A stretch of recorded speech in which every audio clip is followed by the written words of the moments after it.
Just so much tank on Execration. Drow is Wow. it's earlier timing, I guess, but having the easy roaming combination of the SD lets them set up right, like exactly there. Disruption in, they go for the crush and then into the arrow with the extra stun. They'll even get a little hit down to Gabby, but as WG the spill. Later on in the game, Execration is going to group up. Their lineup is completely built for that. The Dazzle for sustain, the Luna and the DK for push. Kango's in a lot of trouble, and there isn't actually a lot of way out of this one. He'll turn for a triple stun, but already dead. As the Nixus take him off, and Afu just walks straight to the middle of them. They go for another Burrow Strike, already with the Poison Touch. The Slaughter's not going to be very healthy. Takes a lot of damage here. Do you think Shrine should have a hotkey? It's been a hotly disputed thing. As long as you can do it nice and quick on the ones. Okay, bottom lane, Kanga's in even more trouble. They've still got to lose a beam available, so he's not going to get back under, or maybe with his Spike Carapace and the follow-off stun. Kanga, no, he's going to go down. SK still with too much power. Gabby is in a lot of hurt. Start with the disruption. You got the arrow. They're going to start off with that one, so it's a little bit more different to the lineup they had before, and then follow into the crush. Still not enough damage trying to attack uphill, even with the double damage room that's over on Nana. Maybe it is. Gabby took a long time to get away from the edge of the cliff, so he'll go down. Afu's coming back in again too. He has the crush available, looking towards the SK, but he misses the crush. The damage is still potentially there from Nana, but he can't go onto the tier 1 tower. Not with the life that he's got. That was a 2-unit trap with the disruption. That's very hard to pull off. I've seen 3 before. To use, so DJ into the tree line. Arjit's going to find it, loses a lot of his damage because he gets hit by the Anchor Smash. But those 3 points up in cold arrows already, it does the work. But bottom lane, a great initiation with the stun. You got the Barrett to create a little bit of space in Shallow Grave, maybe also some time, but time is not really on their side. The kill still happens up on the top, where the SD rotated in, but Nana going underneath the tower. The SK with the Barrett Strike, Nana's in too deep, leaps away. The tower attack's still going to follow him up. With the bottle charges, he's getting a little bit more life back. Lost that movement speed in a bit, and the Burrow Strike. SK trying to catch up to him. The TP's coming over the shrines, but SK already finishes the job. Maybe he didn't. Or they look for some kind of other gank, and that's potentially in the middle lane, which is exactly what happens. Disruption, arrow flies down, and hits perfectly, 5 seconds done. And the SK will evaporate. Gabby is still trying to force that tier 1 tower. He still didn't have any other friends to help him out. They all backed out. Now it's disruption, and again we're going to do this. Arrow, it looked a little too early, but it still hits the mark. SK will drop, and this will be a tier 1 tower to boot. Repeat once your ultimates are up, but they haven't really been able to do that. Everything's been a little bit staggered. They haven't even used Eclipse yet. Ravage didn't yield that prized Mirana kill that they're looking for. Without the Ravage, we're talking about Luna. This could be real trouble for Nando. So much slow with the crush. Not to mention of extra help. It's going to be just hold him there. Now it's up to Miranda to tank through a lot of the damage from him. She's still got 1 charge, plus the Moonlight Shadow. In comes the SK, having to create space. Half-Fu is looking for the perfect crush. Couldn't get it. They're still underneath that Sentry Ward, and it doesn't work for DK. Tidehunter is here. Ravage is in 6 seconds time, and 6 seconds may be a little bit too far. They'll stay fighting underneath that Sentry. Dragon Form is almost down. They're going to have to press this pretty aggressively if they want this tower. Cliff is down, so they're in range for a 2-hit Ravage. DJ lets it rip. Able to hit the Nyx Assassin plus the SD Burrow Strike, making sure SD can't go anywhere, or maybe he can with the Purge and the Cold Arrows. He gets disruption off. Nova's on the run out of here. DJ dropping down low. Arjit changes his target to kill off the Dazzle with a Starfall from Nana. They have enough damage, so the DK will fall as well. They lose almost the whole pit in Kabul, but none. You have Nando on the bottom lane. Spawn as Mirana came in.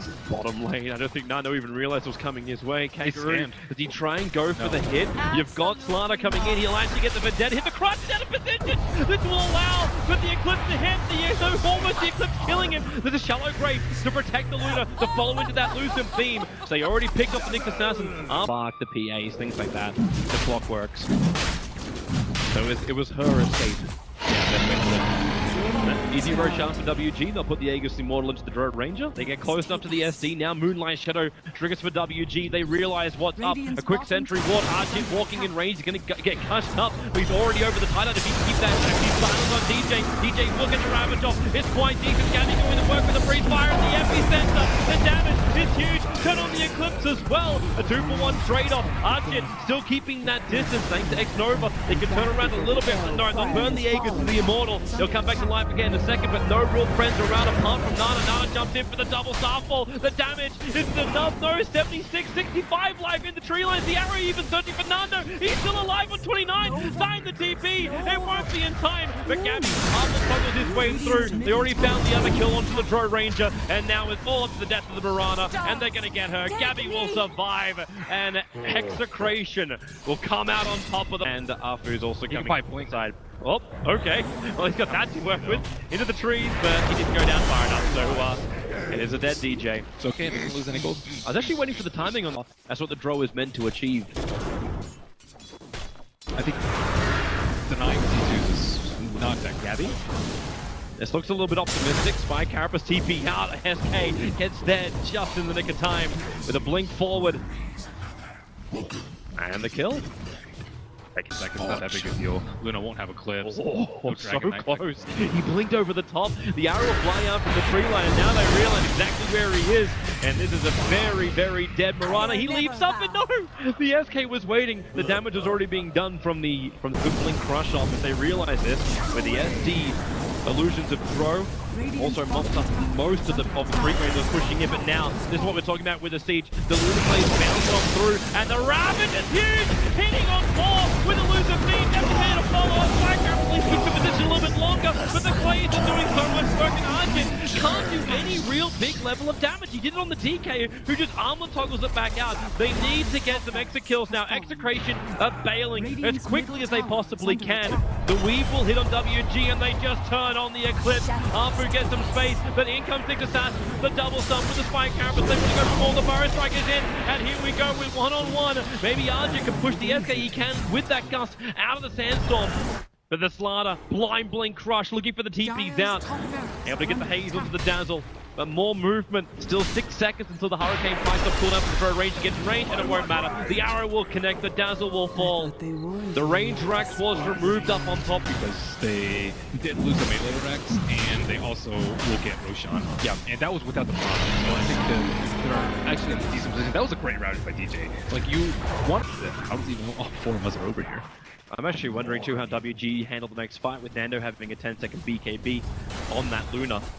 My DJ's getting very aggressive up in the face of the Dro. I really like that initiation though from the Slardar. Like, oh, Nana, he jumped in, Gabby in dragon form. He was moving up under the cover of Invis, but that BKB will protect the blink crush. DJ gets a good anchor smash off. Dro Rage will break free with her own BKB, but the damage output not really that terrific for the moment. Gabby wants to find something to Pyro Strike, but Nana blinks away and just in time.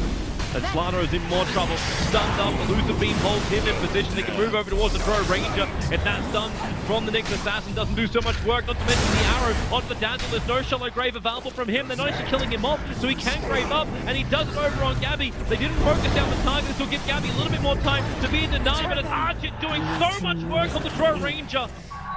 Just sitting in the back lines. And Execration able to complete the kills they wanted the Mirana a while out, but the gust is too big. Ty can't fall up until now. He breaks free with the Ravage hitting on 2. SK back in with the arrow. It connects on DJ. The follow-up on Kangaroo's in the perfect position to hop through. And he'll also find the attack on Willie. SK Burrow strikes out for the Nyx Assassin.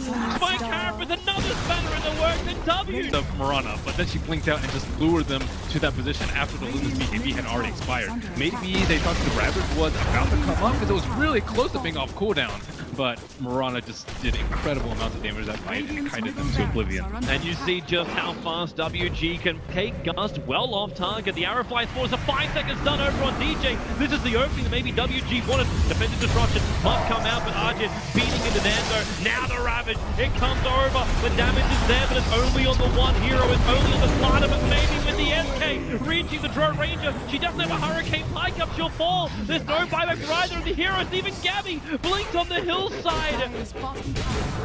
Maelstrom would scale way better. I think they would have a much rougher time in a 15 to 25 minute, but now after like they have tons of armor items,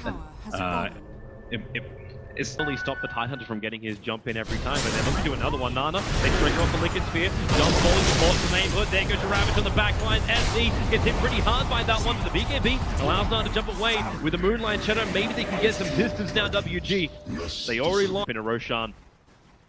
And WG, with scouting arrows, they should be able to do something about it. The buyback comes, they TP over towards the shrine, actually triggering up early. DJ in very, very close. The arrow flies in. It only hits on Roshan. Apu jumps in deep too. Remember, DJ just got that Ravage this time around. So they leap forward, let that starfall damage do its work. But you've already lost your Slaughter, and Nando wants to keep these pounces going if he can. They're hiding inside the pit. We'll bounce him there. Kangaroo, the damage is too much. RG's Barrett strike too. They can't even get the drone range to do the damage. It's all Execration with the epicenter, killing them off the trees. The TPs continue to come in towards the shrine. They're isolated there as we get a quick pause. DJ stopped moving, and that may be one of the primary. They're all around the shrine. WG, they want to go. Let's go straight back into the game right now. Execration and WG will start back in. DJ, he's actually just trapped inside the tree line there. Another Burrow Strike into the Shadow Demon. Losing beam. It's like X-Nova just can't move. The Spire Carapace doing some work for Gabby. His BKB is up and Nana is losing his life too quickly. The arrows are almost meaninless and DJ is taunting in the middle of the fight. WG committed so much then, and now they've got salt in the wound, courtesy of the Tidehunter.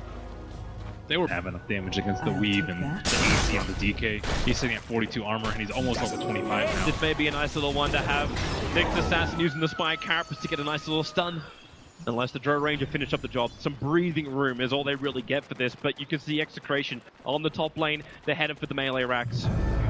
Mirana's in the grave for 80 seconds. They fire back to the SK. This is a trade-off, so SK has to defend on the bottom lane. Drow Rangers can be pretty quick about this, but they're actually going for tier 4 towers. Execration, they want to end this right now, if possible. The Drow Rangers going for the tier 4 towers. We've got ourselves an old-fashioned base race. Unfortunately for WG, they don't have the numbers, they don't have the power, they have the strength. They really don't even have this game unless they can defend at the moment. Ravage, 9 seconds until it's back off cooldown, and in comes the Eclipse. How much damage? A lot of it onto Apu. He's getting ripped apart by the Moonblade. No buyback to for WG, and they call it out. Execration will take the throne as WG, well, a wheel step.